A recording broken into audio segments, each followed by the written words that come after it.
Ebusia for GWAC for a church amunyana ewo Yesu Kristo demo. Mamunyana akwaba wayenga jenkwa Kristo Yesu demo. Eye sadi friend say awade nebre ena edruson. It is time once again for destined called marriage.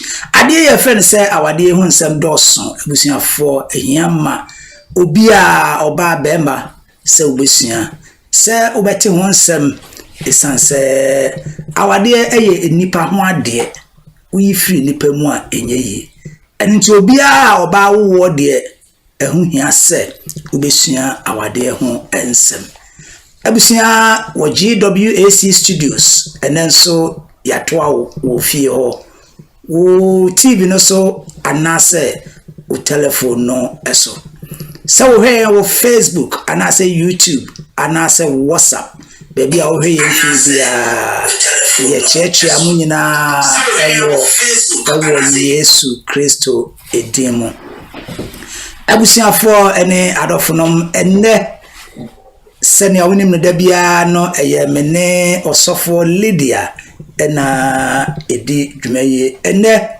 bibinti adwuma no doso ono so akodi baby foforo enunti enende uhu menkwano ode nenchia asuma mesememfema adofo etiefo ne ahwefo nyina ya femo papa nenso ebusia enunti ne ama ya cheye mu no ya anya ne saa baby eyeye no na baby nso essay krobia so mebia so baby a wohwe mfie bia eye sade e friend say awade ena wohwe GWAC GWAC Apostolic Church if London na yedesa dwumadi ebrew dabia enenso bio mi ogidi ni abrehye mu se ware ya che safei na oba be ware se oyoba anase bema se na medika kan awade ho nsem kan awade ho nsem tie ehia nipa bia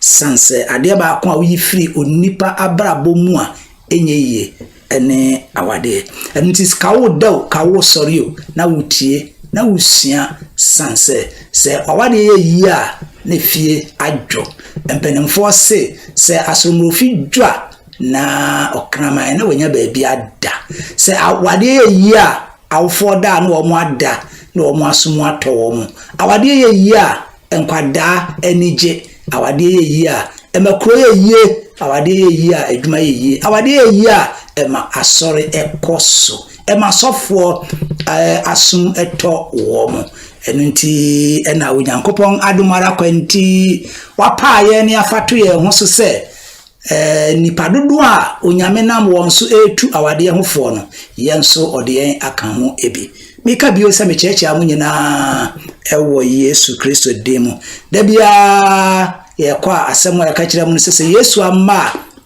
de onyame de bema ye no eno na ye de beba Yesu nyemma adumara kwanti de ode ama ye no eno na ye de enamwe mamunyina akwaba mamunyina atenase mi wogidi na rehye mu se enenso ubeye enhira se obi etie me na waye krado a ankoni mi mom na onyeme amen kese amen abusia ene adofonum se oyo ba anase bema asembusa bia obi adibusa me anase ode bedan yen ewo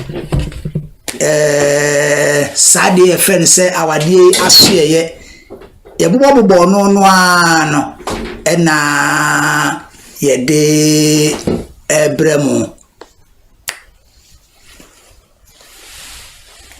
ye bobo no ano ena ye de ebremu enunti mi ogidi ene arehye mu se ene onyankopon adom ara kwanti emuaye a yede ma o nipa kro no eno ena yede ebrewe na wonso ebeboa obi ebema enema etumi akosopa right bofokasem no obi ebusa se what can I do as a man or a woman to make my marriage work or to make it better? Meden Some your bar and I said Bema. Dear Ben, SME ya. Ebema wa dear etimia ye and I said Mawari etumia koso. What can I do? What can I do to make my marriage work? And I said to make it better. Dear Ben Ena Menye. Abusia for Semenko Amadria and Kameka say, Sa asem way Obia Wawari Bia. You need to ask this question. You need to find answers to this question. Obia Wawari Bia. Esan say, personally as a married man myself, I believe, say, in spite of all your best efforts, marriage can be very, very challenging to handle. Once again, I repeat, as a married man myself, I can admit that irrespective of your best effort, how hard you work and how hard you try, marriage can be very, very challenging to handle. Enunti enana meka se de bia nanka wubusa nanka wo hwehwe ekwan be na memfa so de be na menye mawade ebetimi akoso anase mawade ebetumi ayeye efise me se emfa ho senia obebo ho moden ne senia obeyire ho pese obeye bia no awade ne kwawa na imu adwuma nso eden. I can also say, no matter how happy you may be in your marriage, there will always be challenges, either big or small. No matter how happy you think you are in your marriage, there will always be challenging as far as marriage is concerned, either big or small. Make up yourself, in fact, say, Sanya would you who said you wouldn't know so me my wadi mudia or any pa. Yes, men can't say yet, men can't say to me about so. A bet me about so, sir. Nanso me sense to be no can say our dear and yet easy. Tembia and abribia a bit to me about say challenge and I say at this one. Ebetumi abem se son anase isha. One of the secrets in marriage and many people don't know is to understand and admit these challenges and find the way to solve them. So who said eya de nya awade ensem ewum nti ube admiti anasa ube jin enie mano challenges no adeswa na ewum ube ji atum na afi wape kwan bia ube fa so ana kwan ya ube fa so saa nie mano ube tumi ede atoto yie ehu pa se wa hu anasa uhu na wo ye wadwen se wo de wo mfa ho ube yi wani a wanhwe yi a wani so betete wo no na ensuo efa. Preparing for this advice, I came to know. Ebrana me prepare and I say me bobo am ho e was asemwa ene me no eken. As a pastor and as a leader of a church handling congregation, I came to know and I want to relate it to you. Say our dear it is sorry. Obi ebusam so for the asem na aken me say me sisu bi ma kan kire wo say me hu say awade etise asori say ubusam sa danya me yiwa no ma kan kire wo say there is or there are no perfect church or churches anywhere. Asori bi ni ho a eye pe asori bi ni ho a asem enimo sa ena awade enso etie. There are no perfect man or a perfect woman. Or baby ni hwa ni huni asem. Ena bema bie ni hwa ni huni asem. Eni nti na me kasa kire obi no matu obi for say.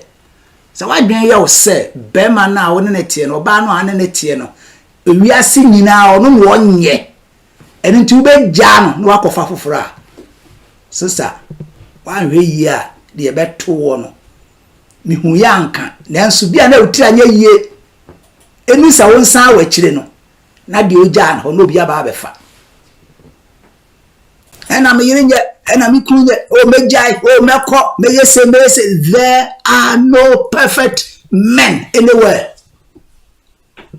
We teach ani bi obekere ma de omkuro mo so nipa bia ne ho nanso asmesi oye nanso asmesi erumanim nanso asmesi oye say nanso areba ko a ya na mi hu ni say sele mi di ka kan say awade ti sa sore o mejai o asoro mejai me ko ba bi wufro wan hwe ya de obekọ akohia no ka tena ba bia na ka wo no ananka ye eni mo bebre jai asore wo mo nu om ho nanso ani wonti kodua omo ntimi nsa wo mo achi de me kan say de wote ho no sere onyankopon na omoa na wo ma onyansa na omo abotre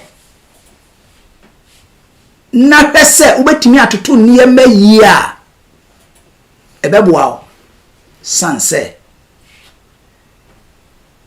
obema papa bi eni abonten ho oba papa bi eni abonten ho problem se wawade nyina mu no bia de wo ba bia the way a hu nkrofo ne se omo abo omo modern se problem no omo bebo modern no omo hu kwan omo befa so amanage no enuti na hu omo saa no nka obo modern manage o de no a anka bia nanka ebe boa.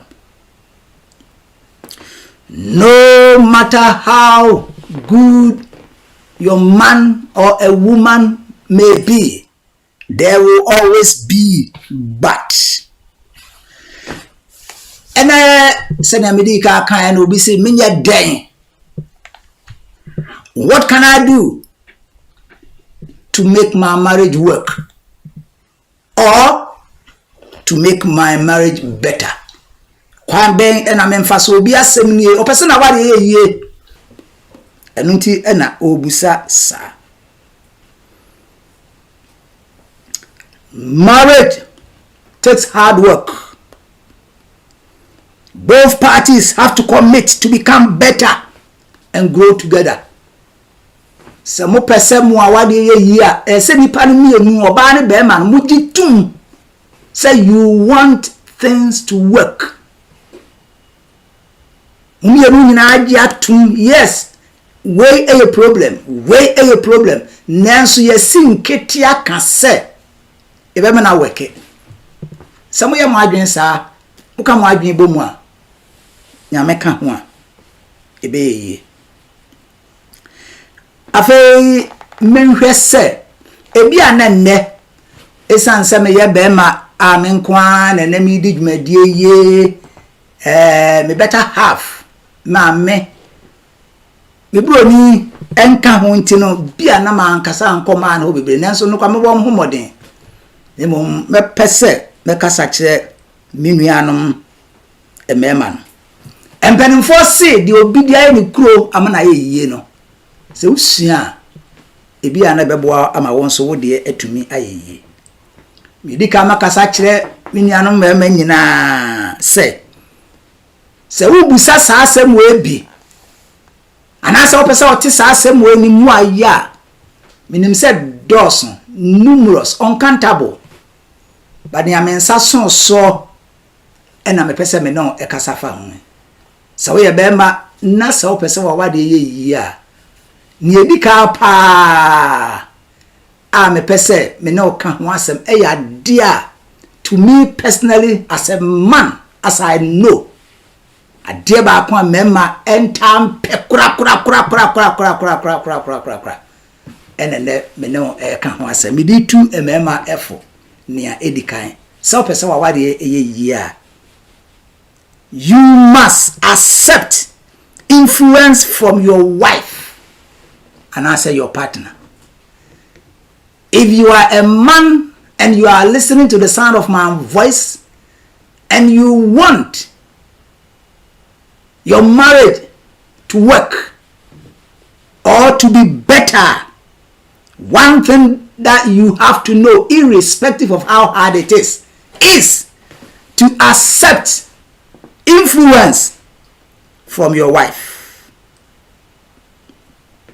Now, as a man, as I've already told you, it's one of the most difficult things for a man to do, to accept influence from his wife.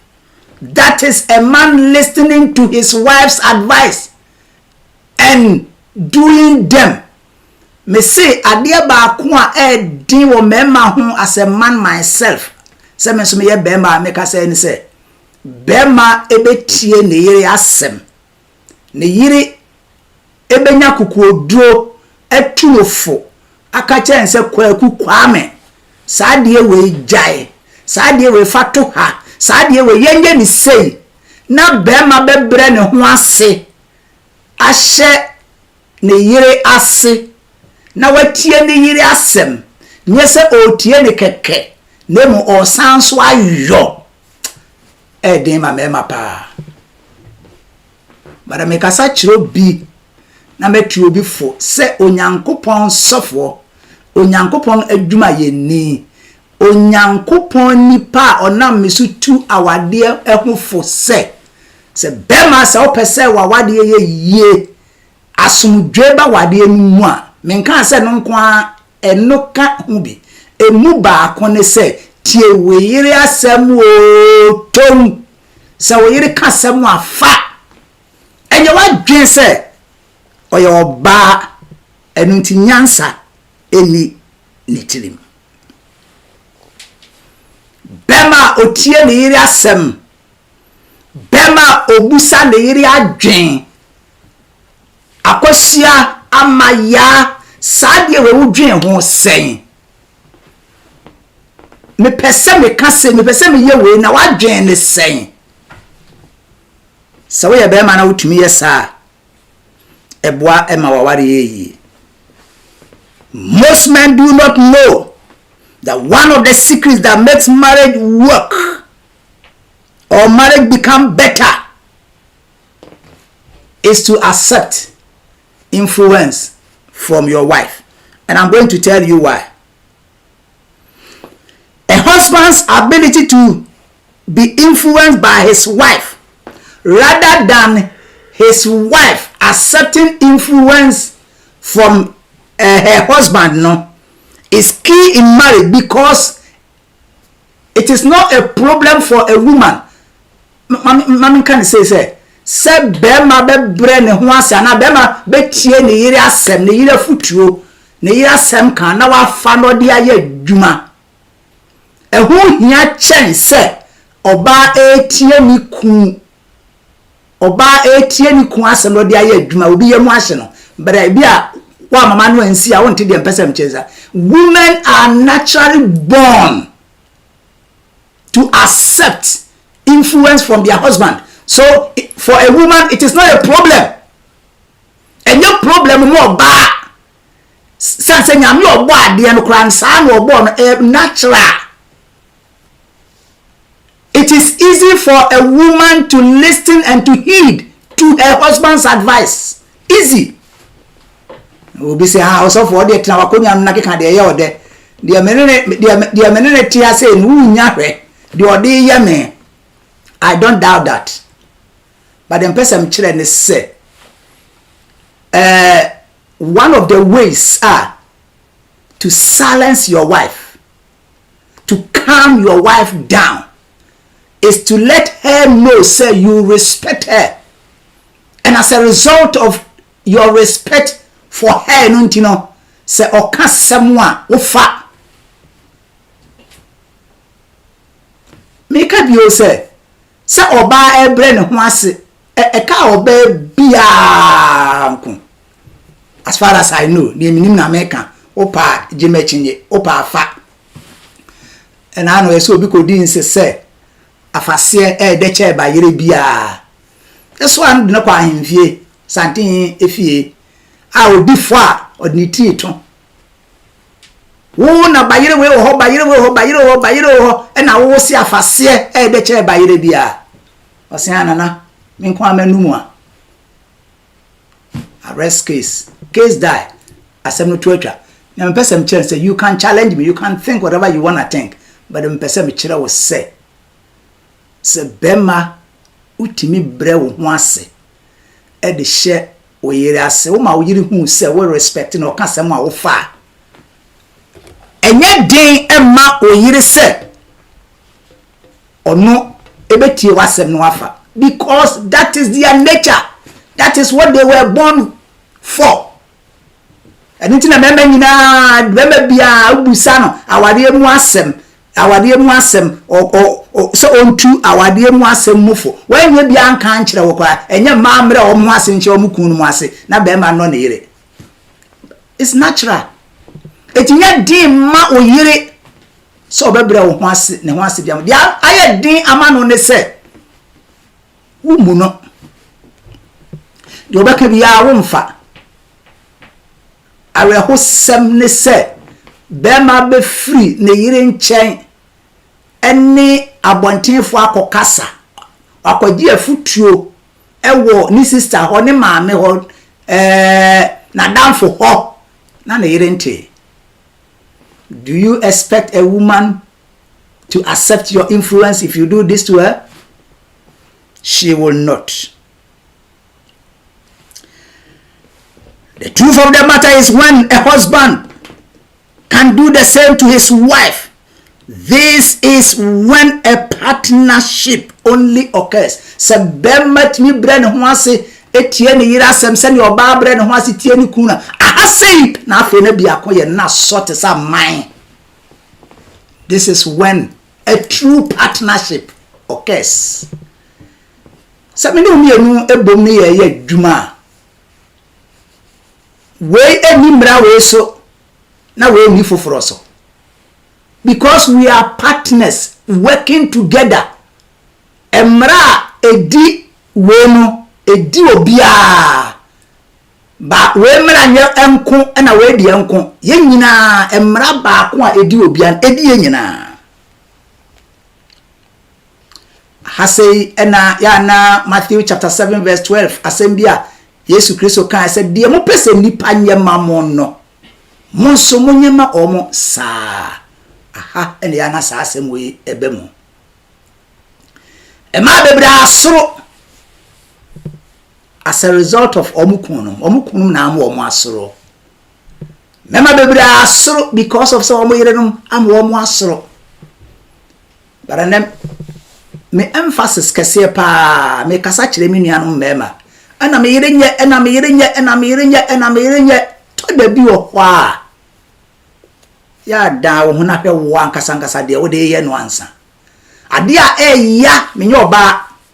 But as a marriage counselor and as a pastor, ade ba ko a me ho afi ma ho a eye wo mo ya pa kase ne bema omu ne yire sa ema no yapa. Now to conclude this part, let me move forward now. Let me move a question. It's unfortunate to say Pastor Lydia, you could have helped me here. It is unfortunate. Two questions. Let me busa say I may be able to thoroughly answer, I may not, because of say I'm inquainty. Nemo mami musa say, why do men find it so difficult accepting influence from their wives? I didn't remember demamo pa den say bema be bre ne ho ase na waka say me yira kan say mafa akwasi jai akwasi nkwa ha akwasi nyese ehwa ene obekro. Why? Because of ego. Ade no wo meme mu no eno so na meme be bre abofo mu no na meme be bre abrabo abofo mu. Mina me bema ena mina me ba obi nka se wo ba bare mpanimfo se okokose chi oso de me kwasea epenyi nkyere enu nkyere sumuna so no didie no krofo nua ne omo akoto aguo eno ena kokose chi wodie onko fa obi ade me mfa ba mmonu nkuno bra wo ho ase somo ho nyakwa somo ho nyakwa uboka wudi ame bi won ko mu noka so uboka wudi so utwa tachire ma na utoto wia na wonwe na mbia sa wujitum se oba wo waro no oye ohunamu honam ani udompem dompe sane na ano Adam sorry free ninda mu a ohu evil kan no dia aden na ya odin empenimfo se tikro enkwadwina na twimle no so kabo mu a eburu yo ya yenyan den I know say ensem bi ho a etimi ba emergency etimi ba mpofrim bia na we nya time nanso no kura na kirei no aka kire no na kwata sa na afu sa wo da wo be ma wo na afu sa wo be na be ma wo no what can I do for my marriage to work or my marriage to become better menye den obi asem no obu say you me mu aye a me de ma no ne bi ka ne sese be ma opese wa wade eyi a if you want to tame your wife so opese wo yire timi ne esri bom wo yire etimi ka ne tiri mu asem kire wa ya wo so ka wo de kire no e ma bebre e fa wo ho adwen awade ru de onyai nanso wo fa ne ho adwen because and ye no a won ne tie no ense emfata my second question and I say what negative impact I believe say makeka kan ho kakra what negative impact on a woman and in a marriage at large when a man refuses to be influenced by their advice a negative impact na wo oba so anasa wade ni nyina mu in general so ni mu answer fato me page ni so ma me say wo hwe me Facebook anasa YouTuber baby a wo hwe me fie bia se nsem a me busa no se obetumi ama me answer se obetumi ama me answer fato wo ma me what negative impact on a woman and the marriage as a whole when a man refuses to be influenced by your advices asem bia beka bia akwa yimfa ade bia obeye bia enkoye yo beka kira branch e bia enye na sem nenso ba da so ede ben na obeye eho ede. Now, the next one. Kwanga obefa so a ebeboa wa ma wade ayeye emu ba kon se ha de ebetimi akwama oba ebetimi akwama bema. Know when to listen to your partner without offering advice. Know when to listen mama me fa only enka without offering an advice obi se so for the asem na make me see bra ese to da bi o da bi ho a e da no necessary uye din na utie wuku uye din na utie weyere bra ko a unya wadin se wonso utu no fo. I don't know if my question is clear. I say my dinner the point now make can clear. Know when to listen. One of the best qualities any man or a woman can have is to be a good listener. So be obia utimi tie asem. Yes, to e bo asem bi ho a ba nipa ko no shase ya na de abufuo na eba. Se wa anyere ho no an control ho a kwa hwe ya ode ntokwa na be hia no. Nanso me ka bio se opese wa wade ya upese wa wade asumdwe bem na hoto bem a know when to listen to your partner without even trying to offer any advice. No matter what you know, no matter what you think, there are at times you need to be quiet and listen.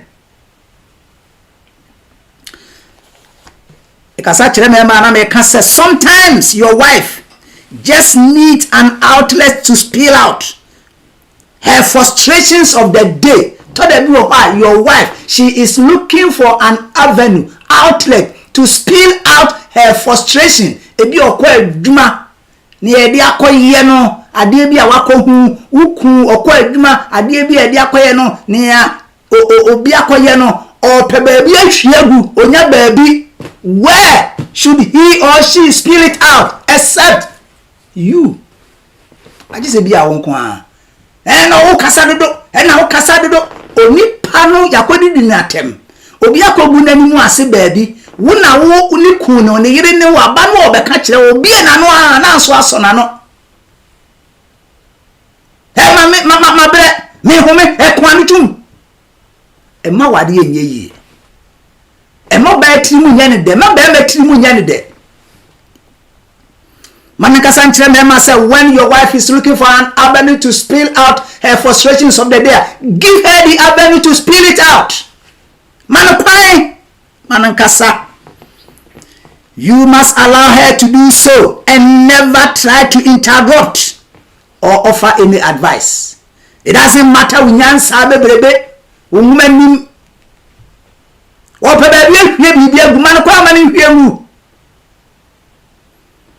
I know sometimes it is difficult to be quiet.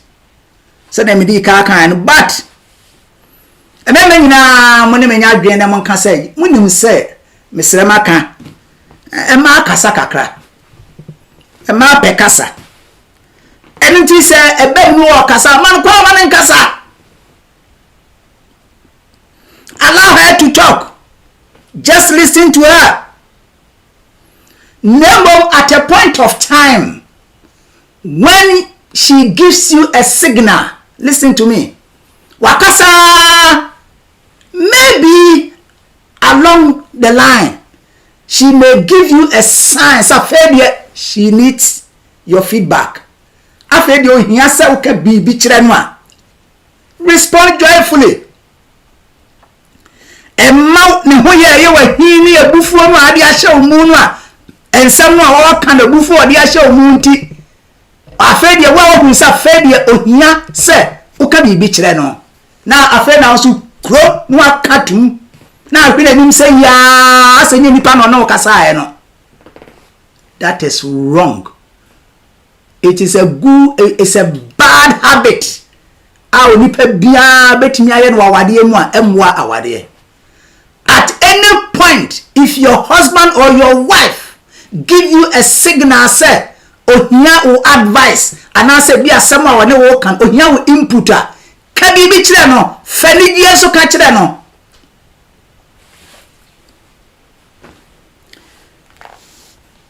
Now to the women, a man so muntie.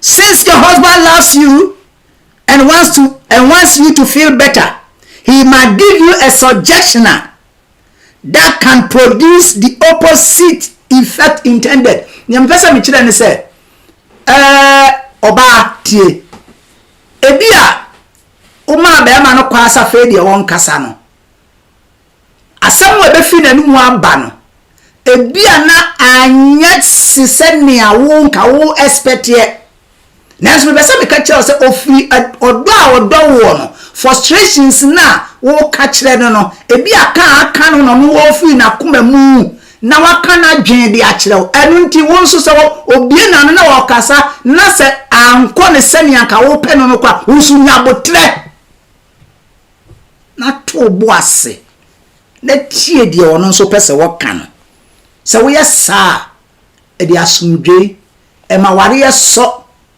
e manigye eba efie.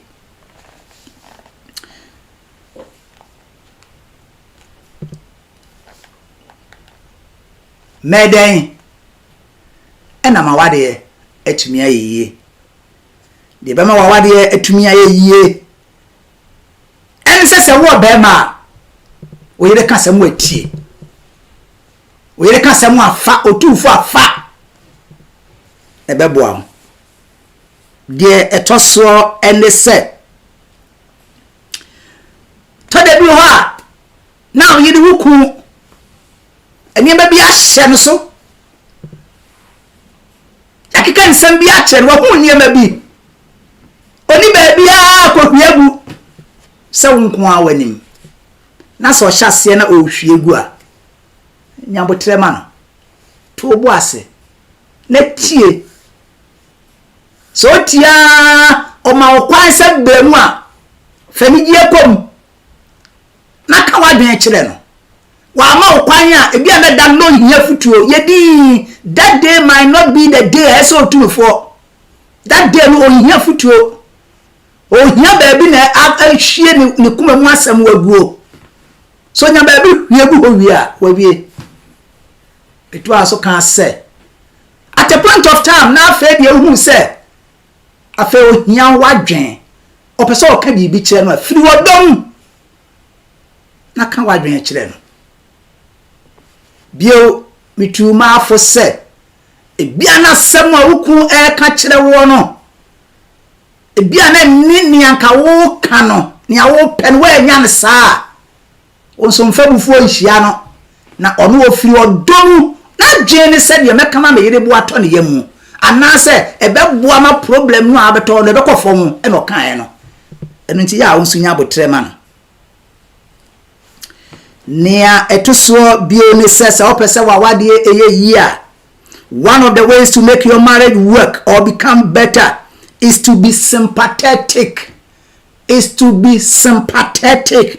Or empathetic to your partner. You be a who nipa mobo, me nipa hu hia, me nipa enya mobo. This means being able to recognize and share your wife or your husband's feeling. Being able to recognize one. Second, share. In other words, to identify with the feeling of your partner.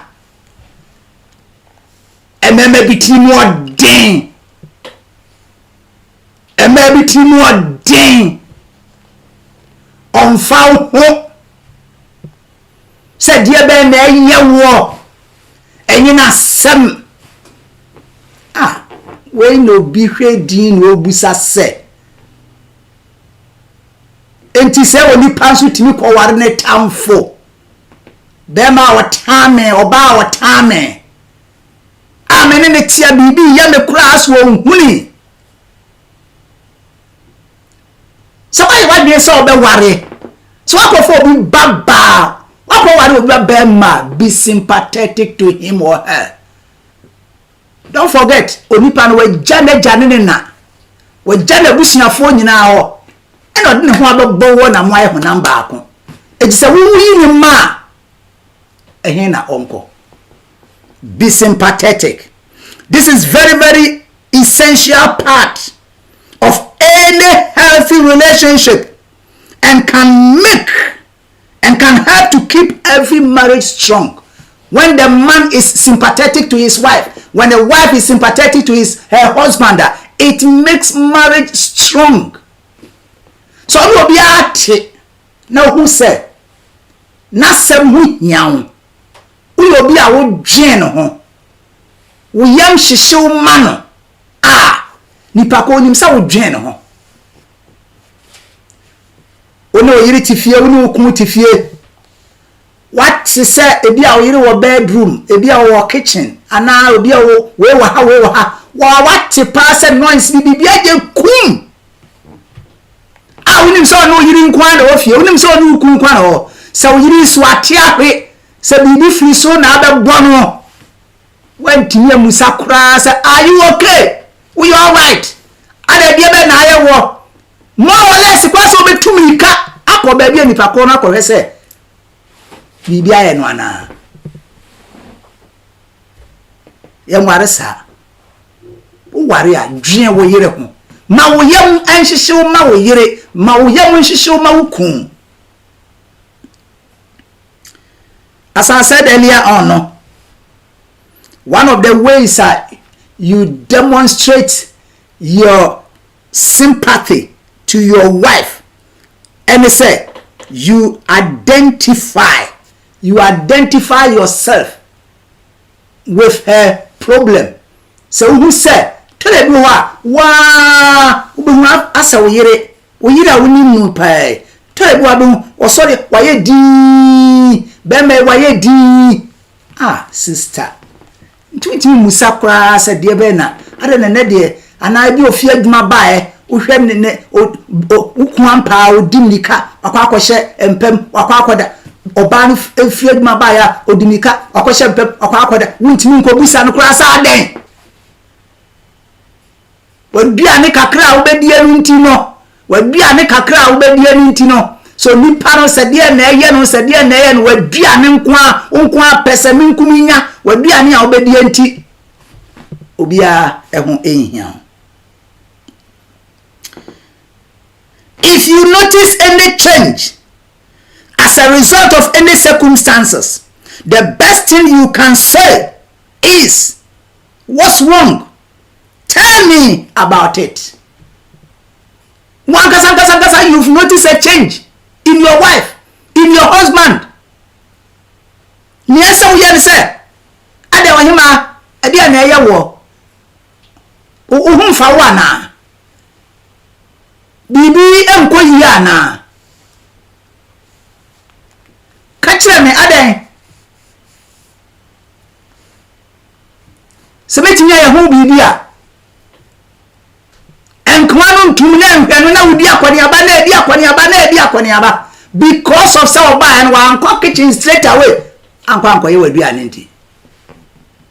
Be sympathetic. If you are sympathetic, so we are sympathetic. Wa wariye ebetimi akoso. The next point in the set, I've already told you, so if you notice any changer, ask. And then you must sit down and listen to them carefully. So benya kokodro no akania eye no e de acherewa. If you wish to improve your relationship, remember that when your partner is in negative mood, that is not the time you should be telling them off. That is not the time I will tell you. We want to say who said we uku ni mood nye ebi kura wuni ma de kro to de bi o kura no a ma bi hye sumrem ebi kura ya be ka sem bia ni bi kura frim ebi kura ofie adwuma ba ye kura be ka che se akwasi yesi ye adi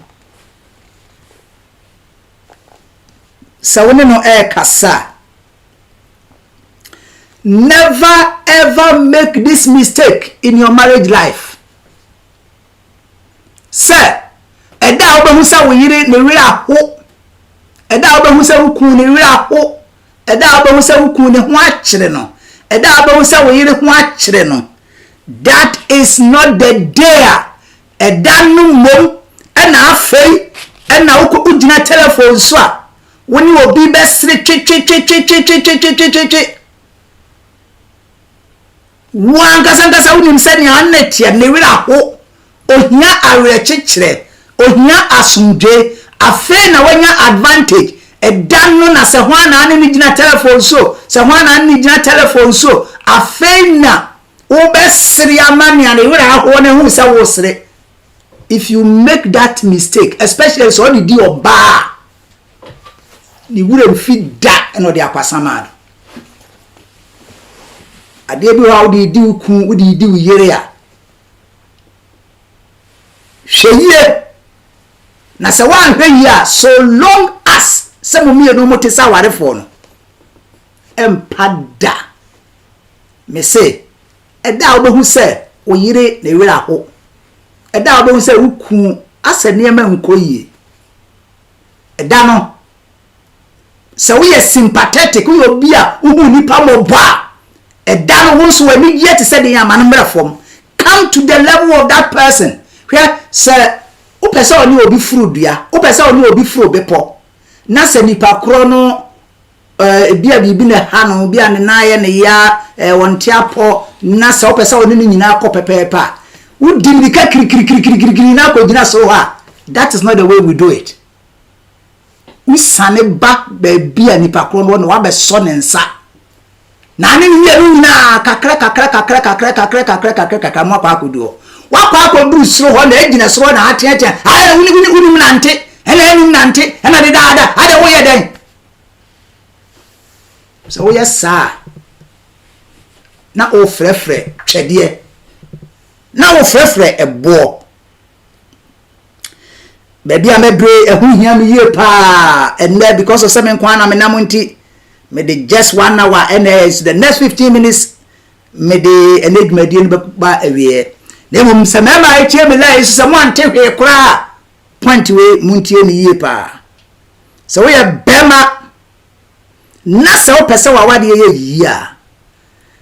If you want to tell your wife, if you want your wife to be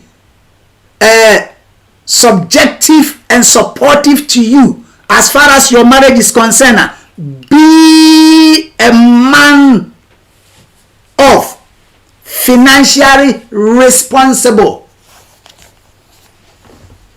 So also when we now worry na se ukofa oba to ho so a se opese utemu oba no se opese oba no bre ne ho ase se opese oba no etimi ene wani gia, you must be a man of financially responsible. Eye natural we a bema se utimi hu se sikasemu wawari no de esese obo homodi we sikasemu. I have been told, say, I have heard from a very respectful man to me, say, 2 major problems to him. I wa awademu eye sikasem ena enemuasem. I'm talking about money and sex. These are, according to my man, sanye memie nu se udi ho agro e wawade mu a ebe se wawade sikasem ena enemuasem. Now me personally se mi chemu mienu a me di sikasem no ebeye ema problem na me de sex anase nemu no enso aye ema problem me ba be kire wase. Women will always have a problem with a man who is not financially responsible. A woman will always have a problem with a man who is not financially responsible. So ba ene obema te ho emfa hu bema wa hu ofe emfa hu bema. What can I say? What do I use to describe you?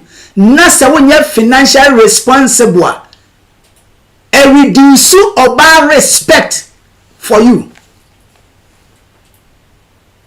I'm not saying he said bia oh ye adwuma na adwuma na aseye oh ye adwuma na adwuma na akofo, but me too bema bia afo se woso aso awade no aware dia se hu se sika hu so die da so as a man. So for na oba na yes ye nyina ba media kameka se ne kase pa de we ye bema so timi gina ho. As far as the the kids are concerned, your wife is concerned.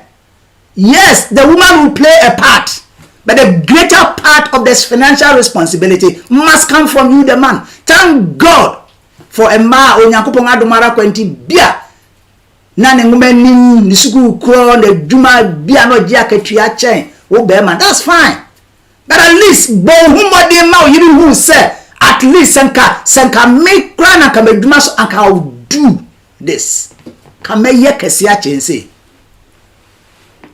Obebia. Emi die. Seniku man homodin e wesika semwa. If you want your wife's full heart, as a man, work hard to become financially responsible. In other words, be a man. Be a man. Bo homodin. Nyankopon enshira. Onyame nipa onyame akwa osofo prophet nana osai poku sakode. I like this man and I respect him so much. Osi Emma bebre complain kese pane na me debi was my bre I'm tired my tired na say my tired no bebre nyina because of most of them the men are financially irresponsible. Amen. Emma no my bre nyina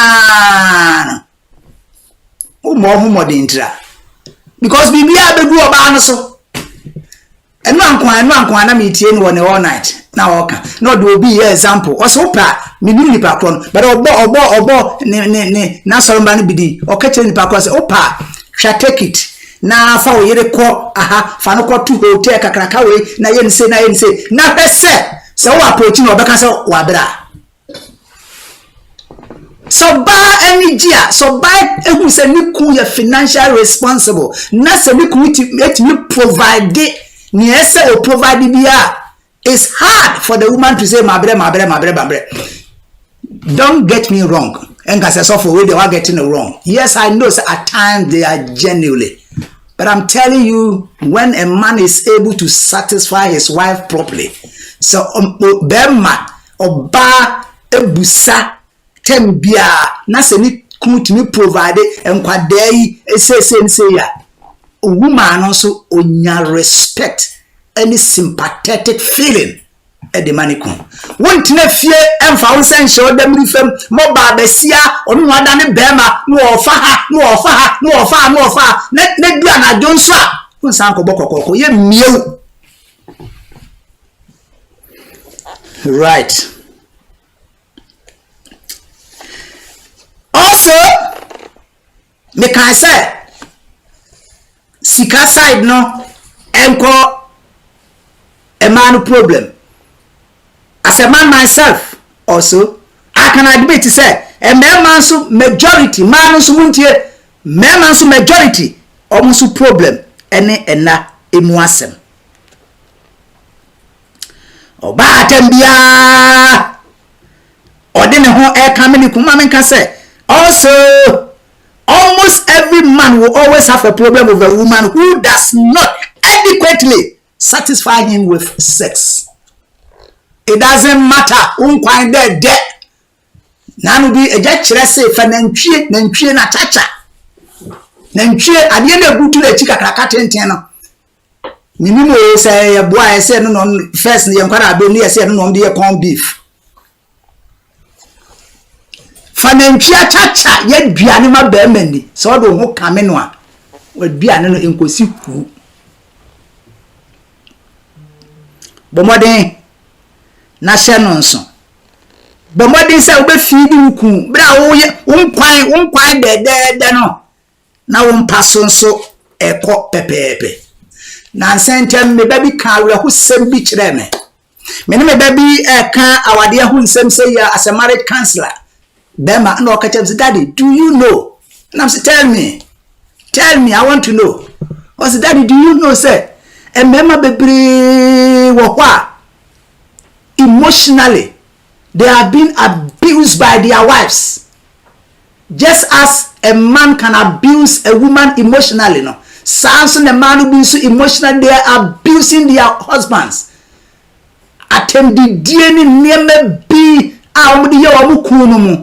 And ya no ne asem no pa ne say o say daddy could you believe say embembe bi wo ho I don't know where baby okwate no but me say me experience o say bema bi ho asesebio so ne yire kra dampa so no ne no beda because of how the woman has emotionally abused him intino before say obenya pleasure pa ne yire atumi ada no ubehwa ne ni dawiem na ni no dawiem ni nya o kai so obi a nye ye num say na so obi a watwetwe mpa aye ye boni bebre ni ma bebre adedida a chance ordinary to we no ka ya na no na mani asomasi da sa no kai sa ma da do a no mo adedida na ansan watumi nya hode no ne yirada because obey you ne da no so form ho say form enti ati so kai bibi bra and our sister,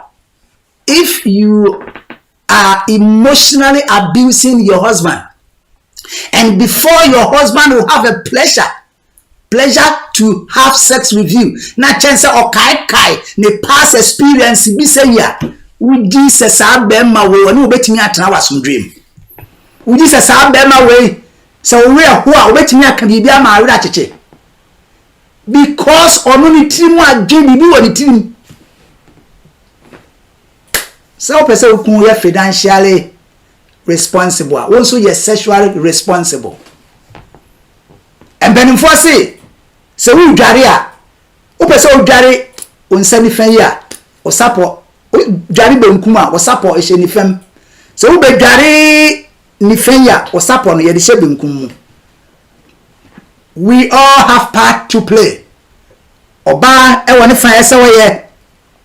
Ena be ma so woni fan. Say, oh yeah, maybe my head member no me who say me time me man ho no ason enti enche na me di dwumadie no ekọ awieye o ma men kan sese opese wa wade ye a ade ba ko a esei awade ade ba ko a emma awade nye yi emma ni je ma wade any the feeling of jealousy in marriage. Bema jealousy na yire. Sorry, bema jealousy na yire. Oba jealousy ni kun. How come? Aka minim say Bible say na wo mu mienu be ya honam baako and the two shall be one. Therefore what God has joined together let no man put asunder. Let no man separate them. Wo mu mienu be ya honam baako die onyankopon dia bomo no. Many pa bia intimate including mumienu kura bema na ni breni yire oba na ni breni ku enye ema ware enkoso eseye awade jealousy, that is the feeling of unhappiness and anger caused by a belief that a loved one might be unfaithful. So when you bring say we are yiri ho here and answer uku ho here and the insecurity never tabia oba ya muhihye no maniku bema ya muhihye no ema na yire oba nim say obi gini ku bema nim say obi gini yire insecurity and awudie and edeba oyiri awawa no woni no kwa competition ti said one will be challenge here. Oh, that's bad. Nibusa question said, is your spouse unreasonably jealous, or you are the one in the marriage who feels jealous when your spouse focuses on another people's interest? The chira the ni chira anse ni kunu obi kasa, the chira anse ni no obi kasa. Amoya nani abre sa foi sa bully people ade so me nim wo mo so ne se ono ne won kasa enso on pese ono obi so be kasa ade emma ene oyire en challenge be ma bi se me na me yire na onye yi a wo mu me wa adwen boni se ye wo tim ya ene se adwemboni wo awtimu ye na me de ku de wa suppress me ku sa it's wrong. Wakani ku asha ko ise on person ni ku ni maame kro wo no ko ne be kasa koto de ne bodwe yenya nkyere de wafa ba na de aboniti uku de ma ne mo de de bia omumra aden enye nhyira abusia kama watama kama bebre including say upese awade year always focus on positives. Yeah, there will always be a sense of negatives, but make up your mind that you always and only concentrate on positives. Sans negative so man ho kwan dia ene obronsam or the beba debia abusia be de masem e call ewie ya make nyina ne se aware mu e wo challenges na so obo ohumodin na se onu yiri nyina mo ka bom samo pese eye yia ebe. The result of a matter or a problem does not depend on how big or how small it is. I'm talking about in marriage. The result of a matter or a problem does not depend on how big or how serious the problem may be. It depends on how you see it. Assembly where this kind of chat. Assembly the techrema and eka. And the assembly we are no. And you listen your assembly the cassia etie ne musabi ubesi hunwafa. This means that no matter how big or small your problem, the solution depends on how you see it and therefore how you handle it. How you see it and how you handle it. Asam kiti we. Wa mna ye kakra. Asama ke betimi asa no sese ya. Wo de kakra ene we ba bia edru. Abusia. Aha na memre be ma me ho kwan. Nya me kan nyina ne se awade ede. Nya me na hihye wo de amanipa. Bi obaka che osa awade nye onim ni awoka. Nyame edeba se ode anigye ebe nipa brabom nanso niam nketenkete bo wase ya hu so hwe ne ya hu se ne ebesi aye no a ema awade ebedane problem ene makeka ebi ede akyerew titu bema wose ne yire yoba tinya ne yire ebetumufo ene onne eno nti na wo pia kwa bonten wo tai akyere ba bia obi antimi anka akyere won enso se nka o yire timi kasa wanim ene otimi tuofo a ankoka kire wo se wo tai no akyea oba wonso bra ho asema oku bra ba ma bra ne ho ase ama won mo kwa de ka ye mo ho ade sa ne nyame bo mo enya den ma mo o ma na duane die no na wo service no all right enso me bia me kenka ni pa kon kwa de otu ma afo se so pesa wa wade ye yi a in terms of sex you must focus on quantity more than quality. Quantity means as many as bribia kwa bebe mu bia o kire mu kan say kitchen na abenyo say bathroom na abenyo bebia e kwa bebe mu bia fa mu no na say otimi de mu no sa you are increasing your physical contact, which is one of the 5 love languages. Physical touch. Bribia mo dey touch, you are increasing the intimacy.